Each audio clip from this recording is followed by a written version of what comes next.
Welcome to the Agent University and the Certified Short Sale Agent, HAFA, Home Affordable Foreclosure Alternatives Borrower Outreach Program. What we're going to cover during the course of this tutorial are some updates on the federal government's HAFA program, why borrower outreach is so important to the success of HAFA, Fair Debt Collection Practices Act, and how it impacts you as a real estate professional, some program objectives, forms, documents, and tools which you'll use on your visitations, as well as what you can say to the borrower in the form of dialogue and scripts, what happens if you obtain a HAFA listing, and where to go should you have any questions or comments. Well, as we know, the HAFA program was conceived by the federal government in 2009 as the next step in the waterfall process under the HAMP, or Home Affordable Modification Program, for those borrowers who were deemed ineligible and failed out of HAMP. HAFA, or the Home Affordable Foreclosure Alternative Program, went live in April of 2010 and was soon followed by Fannie Mae and Freddie Mac with their versions of the same program. There are minor changes under the Fannie and Freddie guidelines, most notable of which is the fact that a borrower who has a foreclosure sale date scheduled within 60 days is deemed ineligible for the HAFA program. That's an important date to keep in mind. Loan servicers are getting much more organized these days under HAFA, many of which have adopted platforms and technology to assist them in reaching out to borrowers, managing the short sale transaction, and dealing with online offers and so forth. Their goal is to have a 30% conversion rate, and that's a 30% close rate on all borrowers who have been deemed eligible for HAFA. They're a far cry away from hitting this goal, and it's our job as real estate professionals to help them reach those numbers. As far as the solicitation rates are concerned and response rates on the general letters, most servicers send out up to 4 letters to solicit the borrower to offer them the HAFA program.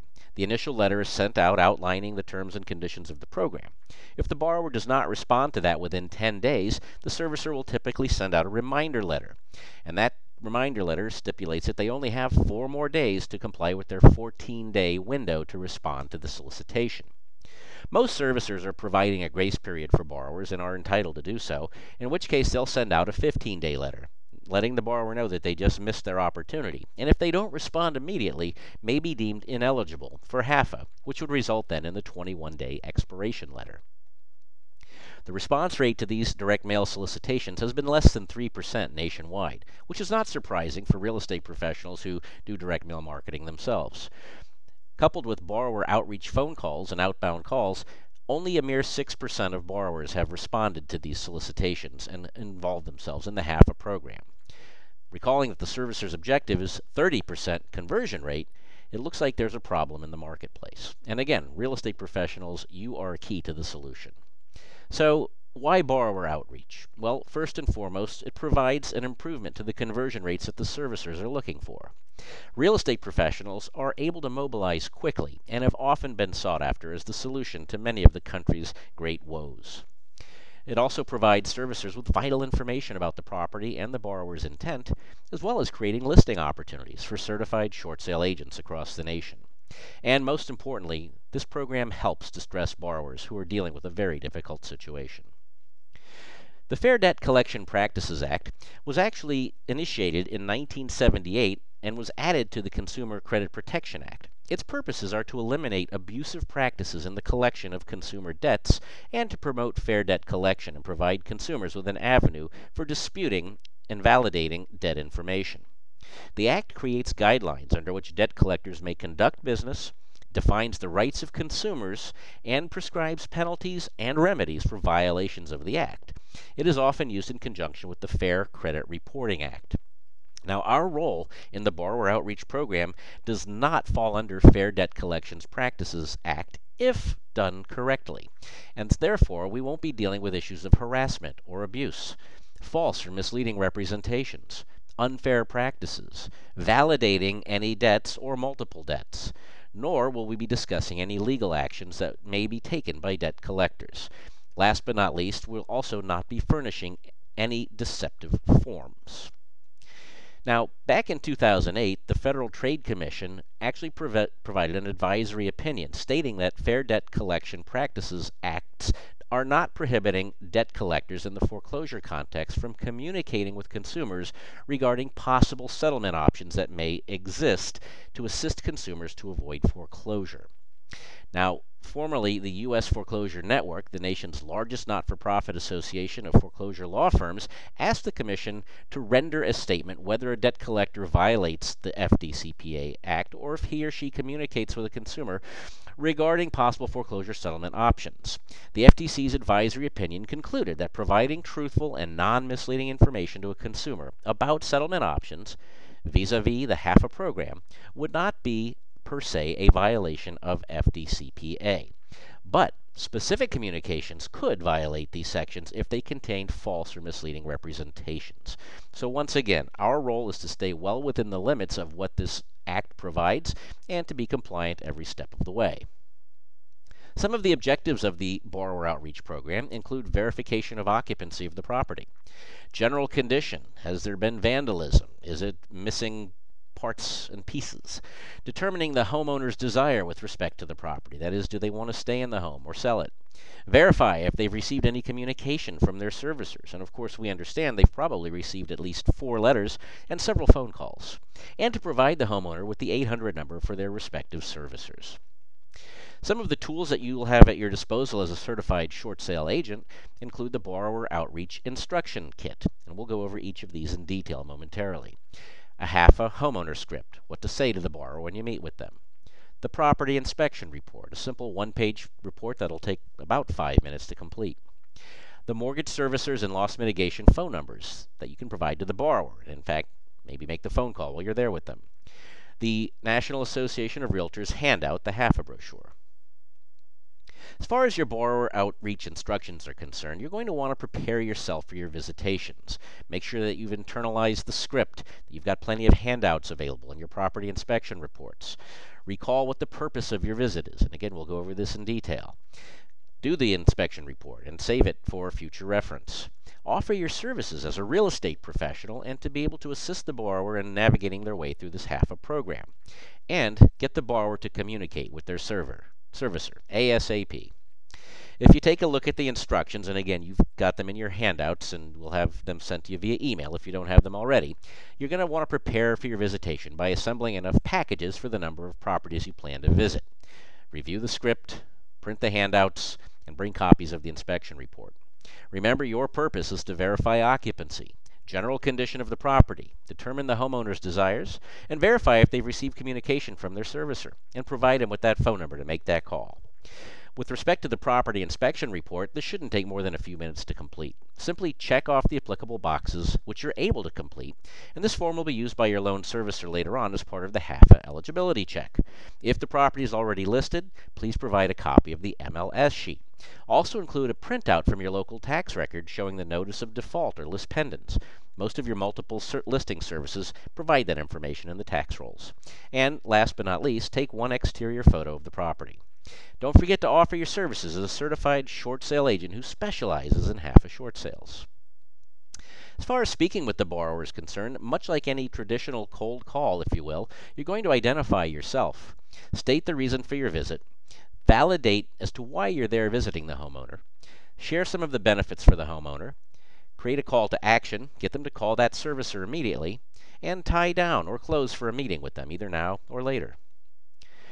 The script is very simple, and we'll walk through it together. First, we want to identify yourself. Hi, my name is Joe with ABC Realty. State your reason for the visit. I'm a certified short sale agent specializing in the Treasury's HAFA program. I've been reviewing the public records and have noticed that your loan was listed as in default. Have you all considered selling this property? Now validate why you're there. Has your servicer contacted you about participating in the HAFA program? Here's some information which you can review, and you'll hand out the handouts at this time, to better understand the program. I'd be happy to sit with you and answer any questions you may have. Bear in mind, now state the benefits, there are a number of key benefits to you by participating in the program. Did you know that under the HAFA program you can short sell your home and totally avoid a foreclosure? Additionally, you'll not be responsible for any deficiency between what you owe and what the home sells for. And your servicer will also pay you $3,000 at closing for participating. You're also able to stay in the property during the time that you're trying to sell the home. Now again, don't get too detailed on this. They can speak with their servicer further, but these are some of the benefits. Now it's time for the call to action. There is one stipulation, however, and that is that you must contact your loan servicer to let them know you're interested in participating. Then you must list your home with a real estate professional. I am fully trained and very knowledgeable about the procedures and the forms. If you want, I can make the call with you. Now tie it down. Sit down and go over the details today, or meet here later on and go over the details at some future time. The property inspection report covers just a few elements that are important for the servicers to deem the eligibility of the borrower. It takes just a few minutes and essentially is considered an occupancy inspection. They want to make sure that the right party contact was made, that you in fact spoke with the borrower and not a family member or friend. Was the property listed for sale? What is the general condition of the property, and can you get inside to do an interior inspection if available? The inspection report, as you can see, is very simple. It's just a matter of check boxes which you can fill out online or check off on a document and submit them later on for future reference. It covers whether the property is occupied by an owner or a tenant, if you made the right party contact, if there are any subordinate liens to the best of their knowledge as borrowers, and some basic elements on the interior and the exterior of the property. The mortgage servicers and loss mitigation phone numbers are available to you to use as well, and you can use these for all visitations you make, whether prescribed by a servicer or just going out and marketing yourself to borrowers who are in default or notice of default. You can use it on all of your ARAS or alternative request for approval of short sale transactions, and helps to validate your role in the process. You do maintain the information to help these borrowers. You can offer your assistance, and of course you'll want to obtain additional contact information from them if possible, specifically if they have not decided to move forward with this program. And that allows you to follow up for future listing opportunities. Here's a sample of what the document looks like. It's in alphabetical order and contains all the information that you'll need on every one of the servicers across the country.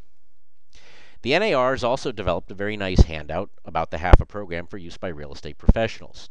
It outlines the benefits of HAFA, the eligibility requirements for a borrower under HAFA, summary of the terms that are used in that document, as well as a timeline for HAFA transactions, which is actually pretty handy for you as a real estate professional as well, and where to go to obtain more information, as well as some useful links that they can work with. There's a sample of the cover of that document. It's in full color. Obtaining listings. You can feel free to offer your services at any time to these homeowners. That's your role in this process. Sell yourself as you would on any listing appointment, outlining your experience in the local community, your success rate, years in the business, whatever facts and features show you as the top dog in this marketplace to help that homeowner. You'll also want to focus on HAFA benefits to the borrower. And if you're not fully geared up on this program, make sure that you either re-listen to or sign up for the HAFA section of our CSSA program. And think long-term with the homeowner. Once you help them with their short sale, you can assist them in either renting a property thereafter or look forward to working with them on their next purchase. And always, when helping consumers, ask for the referrals. You are entitled to it. Once you do take a HAFA listing, most servicers are going to ask you for a bi-weekly listing status report. Now, this would be due every 2 weeks, and in fact, Fannie Mae requires it on every one of their HAFA listings and does require reporting on it from every servicer that deals with Fannie listings. The information is pretty simple to fill out. Here's an example of a form-filled PDF, but it covers total inquiries since your last report, number of showings, any open houses that may have been held, local advertising such as flyers or newspaper advertising, feedback from showings, which is essential in working towards getting the property saleable, as well as recent comparable sales.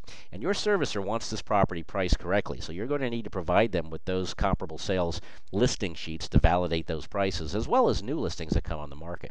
And they're looking for your opinion as to whether or not the property is priced properly.